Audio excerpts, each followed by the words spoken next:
Avant que j'arrive chez moi, j'appelais le 115. Ils nous ont donné un hôtel, une chambre d'hôtel. Ensuite, moi et ma mère, on est restés 9 jours.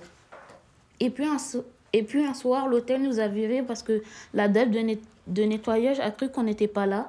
C'est parce que ma mère fait toujours le ménage, c'est son métier. C'était tellement pop que le monsieur de l'hôtel croyait qu'on était partis. Alors, un soir, il a loué notre chambre et il nous a dit « Vous devez partir ». Moi, c'est Djiby Diakhaté, j'ai 15 ans. Je suis née en Italie, à Ravenne. Puis, avec ma mère, quand j'avais 2 ans, on est venu s'installer en France, chez mes cousins, à qui je dis bonjour. Après, on est parti au centre d'hébergement à la place de Clichy. Je transporte ma vie en valise, mais comme c'est lourd de déménager, j'ai appris à vivre léger. C'est ça être un serial déménageur. Quand je me vois dans ce documentaire, on dirait pas que c'est moi. On dirait qui alors? Une autre personne.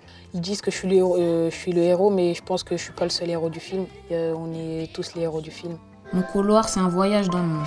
À gauche de ma chambre, il y a des Afghans et à droite des Soudans. Ils sont toujours joyeux, alors qu'il y a la guerre chez eux et que souvent ils ont laissé toute leur famille. Le centre, il est fermé. Il y en a qui ont été un peu répartis partout, à Nanterre. Il y en a qui sont repartis dans les hôtels ou il y en a qui sont partis encore dans les centres. Et le centre, ouais, il a été détruit et maintenant ils font des appartements. Mes valises sont légères, mais je pense être lourde maintenant parce que je suis un peu fatiguée. J'ai un peu grossi aussi, un peu riki. Comme le film est sorti, il y en a qui me disent « Djiby, t'habitais dans les centres et tu ne nous l'as jamais dit. » Mais je dis oui, mais c'est pas... j'avais honte en fait, j'avais juste honte. Honte de ne pas avoir ma maison comme tous les autres ou avoir la PlayStation aussi comme tous les autres. Mais c'était pas si grave pour eux en fait d'habiter dans les centres et je pense que c'était un peu plus grave pour moi en fait, je pense. J'ai grandi. Je me sens mieux dans ma peau et il me manque juste la PlayStation 4. Dans 10 ans, non, j'aurai pas honte du tout. Je vais le montrer à mes enfants, à ma femme, si j'ai une femme, bien sûr. Moi, plus tard, j'aimerais être acteur ou réalisateur de films. Il faut juste travailler et avoir de la chance aussi un peu. Moi, j'ai des modèles, c'est Omar Sy, Ahmed Silla, Issa Doumbia, ou sinon Leonardo DiCaprio.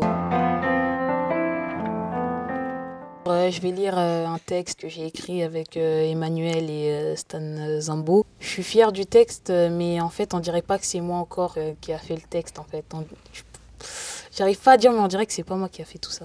Où sont mes racines? Tu peux le dire plein de fois de suite aussi. Où sont mes racines? Où sont mes racines? Où sont mes racines? Où sont mes racines? Où sont mes racines?